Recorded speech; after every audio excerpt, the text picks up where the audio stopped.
बड़ा अच्छा प्रश्न आज लोगों ने किया है। गीता में कृष्ण अर्जुन को क्षत्रिय धर्म की याद दिलाते हैं। बोलते हैं धर्म के लड़ना क्षत्रिय धर्म है। गीता क्या सिर्फ क्षत्रियों को ही पढ़ना चाहिए? क्या गीता उन्हीं के लिए लिखा गया है? हम हर वर्ण के लोग जो क्षत्रिय नहीं है या पुरुष भी नहीं है, इसे क्यों अपनाएं? क्या फायदा होगा? बड़ा अच्छा प्रश्न है। लेकिन हम पूछते हैं कि कहाँ लिखा है कि क्षत्रिय धर्म अपनाना चाहिए? धर्म के लिए लड़ना क्षत्रिय धर्म है? गीता में तो स्वधर्म की बात कही गई। ये नहीं कहा गया कि क्षत्रिय धर्म को अपनाइए। उन्होंने कहा स्वधर्म को अपनाओ। दो बातें हैं जीवन में, एक होता है सनातन धर्म और एक होता है स्वधर्म।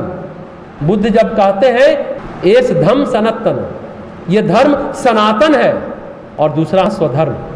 स्वधर्म ब्राह्मण क्षत्रिय वैश्य शूद्र का धर्म नहीं होता, वो सनातन होता है, वह प्रकृति प्रदत्त होता है, सबके लिए समान, जीव मात्र के लिए समान होता है। सनातन धर्म क्या है?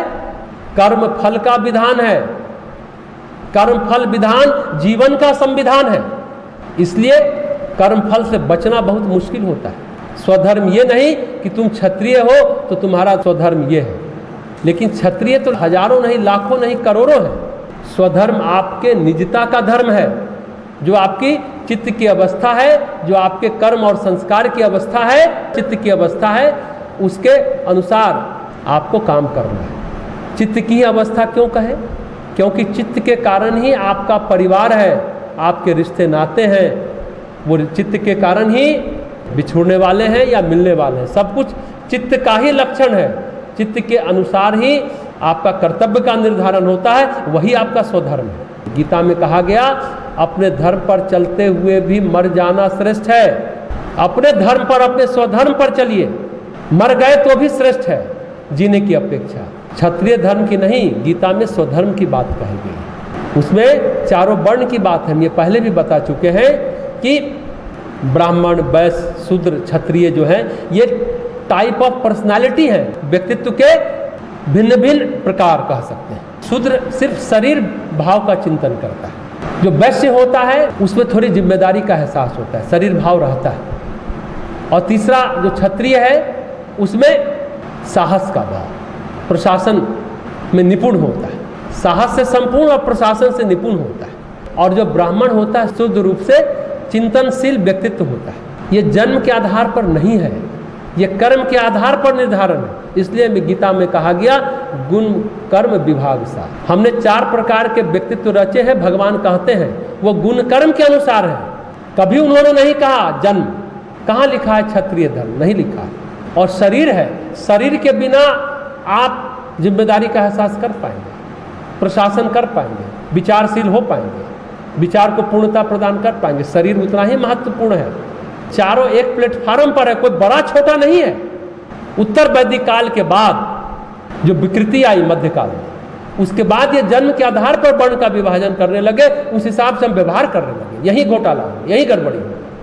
हमने 4 प्रकार के व्यक्तित्व रचे हैं, भगवान कृष्ण गीता में ये कहते हैं। तो लोकमान्य तिलक ने गीता का भाष्य किया, शंकराचार्य ने किया। गीता के हिसाब से क्या वो क्षत्रिय थे? नहीं, वो तो ब्राह्मण थे, दोनों ब्राह्मण थे। आप पूछते हैं क्या फायदा? अगर आपको फायदा नहीं है तो मत पढ़िए ना गीता। अब हीरे पड़े हैं और आपको कंकर लगता हो तो आप आकर्षित नहीं होंगे हीरे के प्रति। गीता आपको सिर्फ क्षत्रिय का लगता है तो आप उसको नहीं पढ़ेंगे, मत पढ़िए। हम पूछना चाहते हैं कि आपने पूरी गीता पढ़ी है क्या? अरे गांधी जी ने एक पुस्तक ही लिखी, गीता माता। गीता को अपनी माता कहते थे। आचार्य विनोबा भावे गीताई कहते थे। आई महाराष्ट्र में माँ को कहा जाता है, गीताई कहा जाता है। गांधी जी ने कहा कि जब भी हमें कोई समाधान नहीं मिलता था, संशय में होते थे, तो हम गीता पढ़ते थे। गीता का कोई ना कोई श्लोक हमें समाधान दे जाता था। यही बात आचार्य विनोबा भावे कहते थे। किसी ने उनसे पूछा, मैंने गीता पढ़ी, मुझे समझ में नहीं आया। महात्मा गांधी ने कहा, अरे नहीं समझ में आता, 100 बार पढ़ो, 101वीं बार में गीता तुम्हारे अनुरूप तुम्हें समझ में आने लगेगा। बिना समझे 100 बार पढ़ो तो सही। आचार्य हो, ज्ञानी हो, गुणीजन हो, किसी को समझ में नहीं आता है गीता। बड़े बड़े ज्ञानी को नहीं समझ में आता है। या तो हृदय के द्वार खुले हो या मस्तिष्क के द्वार खुले हो, ये बात तभी बनती है। श्रद्धावान लब्धते ज्ञान, बुद्धि से ज्ञान नहीं होता, श्रद्धावान होने से ज्ञान की प्राप्ति होती है।